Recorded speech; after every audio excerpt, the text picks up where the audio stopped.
చేతులు కాలేక ఆకులు పట్టుకునే పని చేస్తోంది పాకిస్తాన్. ప్రస్తుతం అక్కడ Pakistan full scale emergency exercise నిర్వహిస్తోంది. ఎక్కడే అంటే స్కర్ద్ ఎయిర్పోర్ట్లో.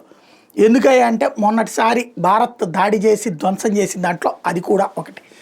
పాకిస్తాన్లో దరిద్రం ఏంటంటే గొప్ప గొప్ప గంభీరమైన ప్రకటనలు ఇచ్చే అక్కడ ఉన్నటువంటి తీవ్రవాదులు ఉన్నారు, సైనికులు ఉన్నారు. సైనికులు తీవ్రవాద భాష మాట్లాడతారు, తీవ్రవాదులు సైనిక భాష మాట్లాడుతుంటారు, నడుస్తుంటుంది. కానీ ఒక్కసారి అటాక్కి వెళ్తుంటే పారిపోయి తలదాచుకునే దౌర్భాగ్యం వాళ్ళకే ఉంది. తీవ్రవాదులు ప్రత్యక్ష యుద్ధంలో పాల్గొంటారా? లేదు, చాట్ నుంచి దెబ్బకొట్టి పారిపోతారు.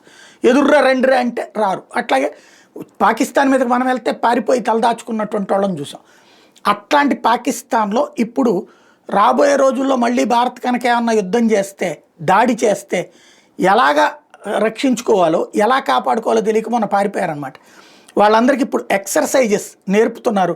ఎమర్జెన్సీ ప్రిపేర్డ్, ఒకవేళ బాంబులు పడితే ఎట్లా వెళ్ళాలా, అదే సందర్భంలో ఎయిర్ ఫోర్స్ ఏ విధంగా స్పందించాలి, ఎయిర్పోర్ట్ని ఏ విధంగా ఆపరేషన్స్ చేయాలి, దీని మీద ఇప్పుడు ట్రైనింగ్ ఇస్తున్నారనమాట.